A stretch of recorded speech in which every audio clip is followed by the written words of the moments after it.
Hi friends, बहुत बहुत स्वागत है आपका अपने चैनल सावित्री साहित्य अकेडमी में। तो फ्रेंड्स, हम चलते हैं हिंदी साहित्य का जो चतुर्थ चरण है आधुनिक काल, उसको एक बार समझने का प्रयास करते हैं कि किस तरह हम ड्रॉ के माध्यम से, यानी कि हम ट्री बना करके हम सीखने वाले हैं। ठीक है, थोड़ा सा जल्दी जल्दी समझ लेते हैं कि आधुनिक काल का विभाजन जो है वो 1843 से 1927 तक माना गया है। हिंदी इतिहास का यह चतुर्थ चरण है। आचार्य शुक्ल ने इसको गद्य काल बोला, मिश्र बंधुओं ने इसको वर्तमान काल बोला। फिर इसका एक ट्रिक है, आधुनिक गहरा है।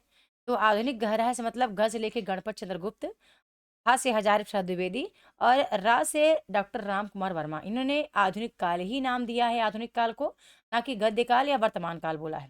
ठीक है, आगे देखते हैं। इसका उप विभाजन हम डॉक्टर नगेंद्र के अनुसार पढ़ रहे हैं। तो पुनर्जागरण काल को भारतीय युग भी कहा गया। ठीक है, 1850 से लेकर 1900 तक ये समय काल रहा है। जागरण सुधार काल का समय काल यहाँ पे गड़बड़ हो गया है। ठीक है, 1920 से लेकर 1936 तक होना चाहिए। ठीक है, वो सॉरी 1900 से लेकर 1920 तक होना चाहिए, 1920 तक होना चाहिए। छायावाद युग का जो समय काल है 1920 से लेकर 1936 तक, ये शुद्ध हिंदी में लिखा गया है। ठीक है, प्रगतिवाद का जो काल विभाजन है 1936 से 1943 तक, प्रगतिवाद को साम्यवादी युग भी कहा गया है। और प्रयोगवाद का जो काल है, प्रयोगवाद को तार सप्तक युग या अग्जय युग भी कहा गया है, 1943 से 1900। हम देखते हैं, अगला है नवरेखन काल या नई कविता, जो 1953 से अब तक चली आ रही है। हम क्या समझने वाले हैं, भारतीय युग का भारतीय युग को समझने वाले हैं, जिसको गद्य खंड भी कहा गया है। हिंदी गद्य साहित्य का जन्मदाता भी भारतीय युग को माना गया है। चलिए, अब हम चलते हैं, एक डायग्राम क्रिएट करते हैं और वहां पे सीखते हैं कि किस तरह से हम अपनी चीजों को यहाँ पे रखने वाले हैं। ठीक है, हमने सबसे क्या, हम डायग्राम बना के सबसे पहले क्या लेंगे, यहाँ पे हम ले लेंगे क्या, हम भारतेंदु जी का। ठीक है, हमने भारतेंदु जी का नाम। इसके बाद हम चले जाएंगे कहाँ पे, बहुत सारी चीज़ें हैं जो हम टॉपिक वाइज इम्पॉर्टेंट ही करेंगे। ठीक है, तो आपने ऊपर देख लिया कि इसको और क्या, इसको और क्या कहा गया, इसको गद्य खंड कहा गया। ठीक है, गद्य खंड कहा गया। और एक चीज और आपको देखना है यहाँ पे, ये भी आपको चीजें इंपॉर्टेंट आपको रखते जाना है।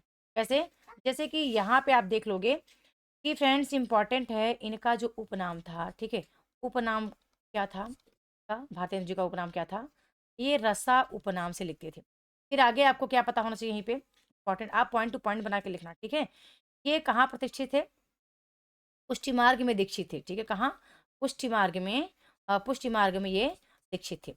अब अगला पॉइंट आप क्या लिख लोगे इनके बारे में, कि जो भारतीय युग का, यहीं पे आप थोड़ा सा एक पॉइंट बना के आप लिखना, भारतीय युग का जो समय काल है कब से, आप देखेंगे प्रारंभ होता है कब से, भारतेंदु के जन्म से ही। 1850 से इसका प्रारंभ ही होता है। ठीक है, तो भारतेंदु के जन्म से लेकर के और सरस्वती पत्रिका की समाप्ति तक। ठीक है, सरस्वती पत्रिका की समाप्ति तक ये अस्वीकार किया जाता है भारतेंदु युग। ठीक है, पत्रिका की समाप्ति तक, तो ये आप समाप्ति तक ये आप लिख लेना थोड़ा सा। आगे देखते हैं कि एक इम्पॉर्टेंट चीज़ और है यहाँ पे, आप इस डायग्राम को यहाँ पे ऐसे कर लेना। और यहाँ पे आपको क्या रखना है फ्रेंड्स, कि ये जो भाषा थी यहाँ की, क्या, कौन सी भाषा, यहाँ इनकी जो भारतेंदु युग में जो भाषा थी, गद्य की भाषा खड़ी बोली थी। ठीक है, गद्य की भाषा क्या थी, खड़ी बोली थी। और जो पद्य की भाषा थी वो क्या थी, ब्रज भाषा। ठीक है, अब मैंने जैसे ही ब्रज भाषा और खड़ी बोली का नाम लिया, तो सबसे पहले आपको यहाँ चले आना है। ठीक है, सबसे पहले आपको जल्दी से यहाँ चले आना है और आपको ये देख लेना है कि खड़ी बोली का जो प्रादुर्भाव है वो कहाँ से होता है। तो सबसे पहले आपको याद आ रहा कि खड़ी बोली के प्रथम प्रतिष्ठित कवि। ठीक है, खड़ी बोली के, थोड़ा सा इसको आगे लेके चल और हम देख लेते हैं कि जो खड़ी बोली के प्रथम प्रतिष्ठित कवि हैं वो कौन स्वीकार किए गए हैं। खड़ी बोली के प्रथम प्रतिष्ठित कवि,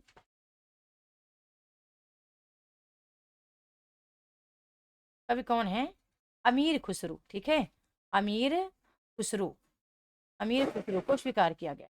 आप जब थोड़ा सा आगे आओगे, आप ये देखोगे कि उत्तर भारत में, एक फिर से आप टाइटल बनाओगे और आप देखोगे कि उत्तर भारत में खड़ी बोली, खड़ी बोली का प्रादुर्भाव कब हो गया था, 17वीं सदी में। कब हो गया था, खड़ी बोली का प्रादुर्भाव हो गया था कब, 17वीं सदी में। ठीक है, इसको 17वीं समझ लेना आप। 17वीं सदी में, और किसके समय का इसका प्रमुख जो कवि किसको स्वीकार किया गया है, या प्रमुख लेखक किसको, गंग कवि को। ओके, गंग कवि को स्वीकार किया जाता है। इनकी रचना कौन सी है, चंद छंद वर्णन की महिमा। ठीक है, चंद छंद वर्णन की महिमा। ये चीज ये आपको नोट्स में अपने अपने ऐड करना है। ठीक है, चंद छंद वर्णन की महिमा। लेकिन जब वहीं पे आप देखोगे, एक फिर से आप एक क्रिएट करोगे कि वहीं पे आप क्या देखने वाले हैं कि उत्तर भारत में आपने देखा कि 17वीं सदी में गंग कवि की रचना आती है, इंपॉर्टेंट, खड़ी बोली की चंद छंद वर्णन की महिमा। लेकिन वहीं पे आप देखेंगे कि जब दक्षिण भारत में, ठीक है, दक्षिण भारत में खड़ी बोली को प्रतिष्ठित करने का श्रेय किसको जाता है, तो जाता है मुल्ला वजही को। ठीक है, मुल्ला वजही को। लेकिन यहीं पे बातें समाप्त नहीं हो जाती। कैसे, एक फिर आपके पास पॉइंट आता है, वो पॉइंट ये आता है कि आपको बताना है कि आचार्य शुक्ल ने आचार्य शुक्ल ने खड़ी बोली का प्रतिष्ठित कवि किसको स्वीकार किया, तो राम प्रसाद निरंजनी। ठीक है, राम प्रसाद निरंजनी को स्वीकार करते हैं। ठीक है, और इनकी जो इनकी कवि है कौन सी है, भाषा योग वशिष्ठ। और प्रथम परिमार्जित गद्य कौन है, भाषा योग वशिष्ठ है आचार्य शुक्ल के अनुसार। ठीक है, आगे जब चलते हैं हम क्या देखते हैं, हमारे पास एक और टॉपिक निकल के आता है कि इतना ही नहीं, आचार्य शुक्ल कहते हैं कि खड़ी बोली के जो द्वितीय गद्य लेखक हैं वो कौन है, पंडित दौलत राम। कौन है, पंडित दौलत राम। आप याद रखना। ठीक है, अब इसके बाद आपको याद रखना है, द्वितीय भी आप याद रखना, पंडित दौलत राम है द्वितीय के लिए। आपको एक पॉइंट यहाँ फिर से बना के रखना है कि क्या कोई संस्था है जो खड़ी बोली के लिए काम कर रही है, तो खड़ी बोली प्रवर्तन और विकास। ठीक है, खड़ी बोली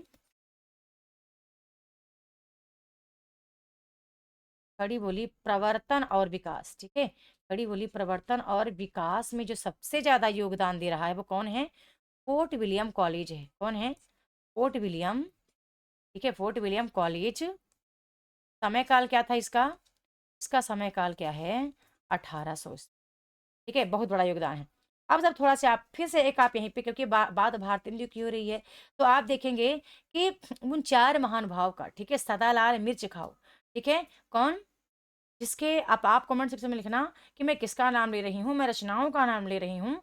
नाचकेतोपाख्यान, ठीक है, प्रेम सागर, सुख सागर और रानी केतकी की कहानी। मैं ट्रिक भी बता रही हूँ कि सदा लाल मिर्च खाओ। ठीक है, मैं ट्रिक बोल दे रही हूँ कि सदा लाल मिर्च खाओ। मैंने रचना का नाम भी बोल दिया। आप कमेंट सेक्शन में लिखना कि मैं किन रचनाकारों को या किन गद्य महानुभावों का नाम यहाँ पे मेंशन कर रही हूँ। ठीक है, ये हो गया। अब आप थोड़ा सा आगे देखेंगे तो ये खड़ी बोली की बात चूंकि हो रही है, तो खड़ी बोली को ही डॉक्टर, सॉरी, गिल क्राइस्ट ने क्या बोला है, गिल क्राइस्ट ने टकसाली बोला, भाषा बोला है। ठीक है, गिल क्राइस्ट होगा, ठीक है, क्राइस्ट होगा, क्राइस्ट ने क्या बोला, इसको टकसाली बोला है। ठीक है, टकसाली भाषा बोला है। वहीं पे एक पॉइंट फिर आपके पास निकल के आता है, कौन सा, जब आप बात कर रहे हैं किसकी, भारतेंदु की, तो भारतेंदु की पत्रिका का बहुत के पत्रिका का योगदान रहा है। और पत्रिका कौन सी है यहाँ पे, उन तीनों पत्रिकाओं का आपको नाम मेंशन कर लेना है। कवि वचन सुधा, कब, 1868। फिर इसके बाद कौन सी आती है, हरिश्चंद्र मैगजीन, 1873 और 73। और इसके बाद बाला बोधनी, 1874 में। ठीक है, आप नाम मेंशन कर लीजिएगा ये। जब आप अगला पॉइंट बनाएंगे तो आप क्या बनाएंगे, इंपॉर्टेंट है आपके लिए कि इनकी अनूदित और मौलिक रचनाएं। ठीक है, अनूदित और मौलिक रचनाएं, ये लिखने से पूर्व आप पहले भारतेंदु युग में जो भारतेंदु की विशेषता रही है उसको देख लेंगे। ठीक है, भारतेंदु की विशेषता को देख लेंगे। विशेषताएं आप देख लेना भैया। ठीक है, मैं यहाँ पे मेंशन नहीं कर रही हूँ, मैं आपको एक नोट्स बनाने का तरीका बता रही हूँ कि किस तरह से आप एक शॉर्ट नोट्स बनाएं जो पेपर के लिए महत्वपूर्ण है। और यहाँ से देखिएगा कि मैं किस तरह से बताऊंगी आपको कि प्रश्न कौन कौन सा बन सकता है। ठीक है ना, तो विशेषता आप पूरी लिख लेना। राष्ट्रीय जागरण है, सामाजिक चेतना है, ठीक है, भक्ति भावना है, समस्या पूर्ति है, प्रकृति वर्णन है, हास्य व्यंग है, श्रृंगारिकता है। ये इसकी विशेषताएं हो गई। लेकिन आपका अगला टॉपिक जो है वो क्या निकल के आता है, टॉपिक निकल के आता है या रत्न। ठीक है, टॉपिक क्या निकल के आता है, थोड़ा सा देखते हैं इम्पोर्टेंट क्या है। एक आपको ट्रिक लिख लेनी है, ठीक है, इनके अनुदित नाटकों के लिए एक ट्रिक लिख लेनी है। क्या भैया, क्या रत्न होगा, ठीक है। चलिए,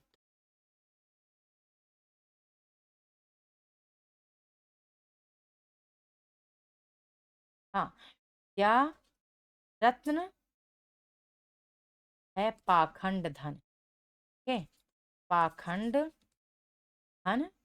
के बाद लिखेंगे कर्पूर, ठीक है, कर्पूर है पर दुर्लभ, पर दुर्लभ है क्या, भारत मुद्रा। क्या, भारत। अब आपको सीधे यहाँ के इनके ऊपर ऊपर आपको ऐसे लिख देना है 68, ठीक है, 68। पाखंड विडम्बना कब प्रकाशित होता है, ये प्रकाशित होता है 72 में। फिर ये के बाद आता है, ये प्रकाशित होता है 73 में, ठीक है। कर्पूर मंजरी प्रकाशित होता है 75 में। के बाद दुर्लभ बंधु प्रकाशित होता है 80 में, ठीक है। फिर आप भार दुर्दशा का, फिर मुद्रा राक्षस का, विद्या सुंदर, ठीक है। रत्न धन करके कुछ रत्न करके है, मुझे अभी मेरे दिमाग में क्लिक नहीं हो रहा है। पाखंड विडम्बना, कर्पूर मंजरी, ठीक है, दुर्लभ बंधु, भारत दुर्दशा, सॉरी भारत जननी, और मुद्रा राक्षस, ठीक है। इस तरह से आप एक ट्रिक बनाएंगे और इनकी रचना आगे आप आएंगे तो इनके जितने निबंध हैं उनके इनके निबंधों का जिक्र करेंगे। इनके निबंध कई प्रकार से आपको देखने को मिलते हैं, इनके निबंधों को आप लिख लेंगे।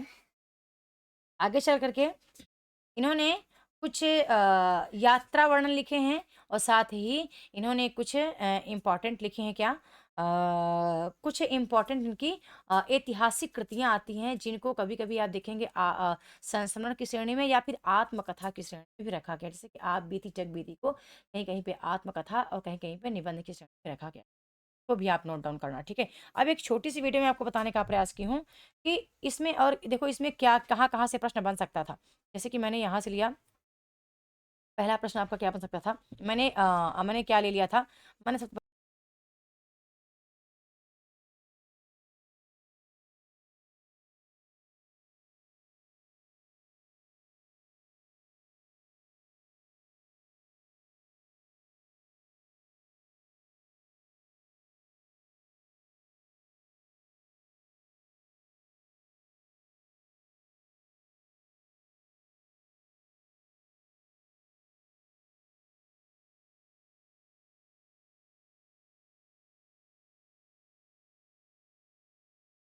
ये गद्य खंड है, ठीक है। ये प्रारंभ कहाँ से होता है, भारतेंदु युग से, और इसकी समाप्ति कहाँ से होती है, हम देख लेते हैं। समाप्ति होती है सरस्वती पत्रिका से। ये उपनाम क्या था भारतेंदु जी का, तो ये रसा रसा उपनाम से लिखते थे। ये पुष्टि मार्ग में दीक्षित थे। गद्य की भाषा खड़ी बोली थी, पद्य की भाषा ब्रज भाषा थी। जैसे ही खड़ी बोली का नाम आएगा, थोड़ा सा आपको आगे चल के बताना है कि खड़ी बोली के प्रथम प्रतिष्ठित कवि कौन थे, अमीर खुसरो थे। और आप देखेंगे कि फिर उत्तर भारत में खड़ी बोली को आगे बढ़ाने का काम, या खड़ी बोली में जो प्रथम रचना आती है वो 17वीं शती में गंग कवि द्वारा रचित चंद्र चंद्र वर्णन की महिमा है। और आगे देखते हैं दक्षिण भारत में खड़ी बोली को आगे बढ़ाने का काम, या फिर खड़ी बोली में जो रचना देखने को मिलती है वो मुल्ला वजही की रचना हमें देखने को मिलती है। आगे देखते हैं आचार्य शुक्ल ने कहा कि मेरे हिसाब से राम प्रसाद निरंजनी खड़ी बोली के प्रथम प्रतिष्ठित कवि और भाषा योग वशिष्ठ जो है वो प्रथम गद्य लेखक व प्रथम गद्य रचना स्वीकार करते हैं। हम आगे देखते हैं कि आचार्य शुक्ल ने बोला कि मेरे हिसाब से जो द्वितीय लेखक है खड़ी बोली की, वो पंडित दौलत राम है, ठीक है। दौलत राम है द्वितीय लेखक आचार्य शुक्ल के अनुसार। फिर हम देखते हैं कि खड़ी बोली का योगदान यहीं पे समाप्त नहीं हो जाता। खड़ी बोली का जो प्रवर्तन या विकास है, उसमें सबसे बड़ा योगदान फोर्ट विलियम कॉलेज का और उन 4 महानुभावों का होता है, जिसको मैंने कहा कि सदा लाल मिर्च खाओ। ये ट्रिक मैंने आपको बताया। मैंने इनकी रचनाएं बोल दी, नाचकेतोपाख्यान, प्रेम सागर, सुख सागर और रानी केत की कहानी। आपको कमेंट सेक्शन में लिखना है कि रचनाकार कौन कौन से हैं। किल क्राइस्ट ने इसी खड़ी बोली को टकसाली भाषा कहा, ठीक है, ये टकसाली भाषा कहा। आगे देखते हैं कि फिर यहीं पे आपको इनकी पत्रिका का नाम मेंशन करना है। कई वचन सुधा प्रकाशित होती है 1968 में, हरिश्चंद्र मैगजीन 1973 में, और बाला बोधिनी 1974 में। फिर हम आगे चलते हैं, हमने इनकी विशेषताएं देख लेनी है, और फिर इनके हमको अनूदित और मौलिक दोनों नाटक एक जगह पे देखने हैं, और साथ में इनके निबंध देख लेने हैं। इतनी चीज़ें आप और इसकी विशेषता, हाँ, इसकी विशेषता आप देख रहे हैं भारतेंदु की। और साथ में भारतेंदु के प्रमुख कवि, ठीक है? भारतेंदु के तो प्रमुख कवि हम भूल ही गए भैया। बहुत इम्पोर्टेंट है इनका ये जो ये प्रमुख कवि स्वीकार किए जाते हैं भारतेंदु के, वो सभी आपके पेपर के दृष्टिकोण से बहुत ज़्यादा महत्वपूर्ण हैं। चाहे मैं बात करूँ चौधरी प्रेमघन की, ठीक है? चाहे मैं बात करूँ यहाँ पे चौधरी प्रेमघन की, क्योंकि वो अब्र नाम से, ठीक है? चौधरी प्रेमघन किस नाम से? सॉरी, अब्र नाम से रचनाएँ करते थे। इनका समय काल क्या था? 1855 था, ठीक है? मैं बात करूँ चाहे प्रताप नारायण जी की, ठीक है? प्रताप नारायण की, इनका समय काल क्या था? 1856 था। या मैं बात करूँ ठाकुर जगमोहन सिंह की, या मैं बात करूँ अंबिका दत्त व्यास जी की, या मैं बात करूँ राधा कृष्ण दास जी की, ठीक है? मैं जिस किसी यहाँ पे भारतेंदु की कवि की बात करूँ, साथ में मैं बात करूँ चाहे श्रीनिवास दास की, बाबू तोताराम की, बाल मुकुंद गुप्त की बात करूँ, ठीक है? नवनीत चतुर्वेदी हैं, दुर्गा दत्त हैं, गिल्ला भाई हैं, और राधाचरण गोस्वामी हैं, दिवाकर दत्त, दिवाकर भट्ट हैं। तो इनमें से कुछ ऐसे कवि हैं, विचारक हैं, जो कि भारतेंदु मंडल के बाहर से भी हैं, कि भारतेंदु मंडल के बाहर से हैं, और कुछ ऐसे हैं जो कि ये वाले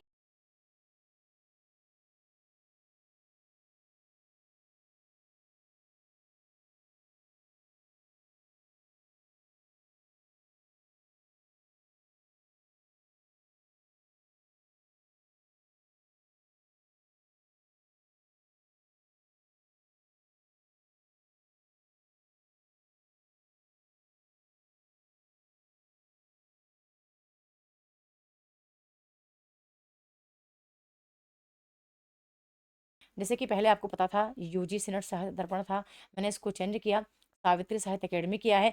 तो जिस तरह आप उस नाम से चैनल चलता था, तो आप बहुत ज़्यादा स्नेह प्यार देते थे, वैसे उम्मीद करती हूँ आप चैनल को लाइक करेंगे, सब्सक्राइब करेंगे, शेयर करेंगे, और एक छोटा सा कमेंट भी करेंगे।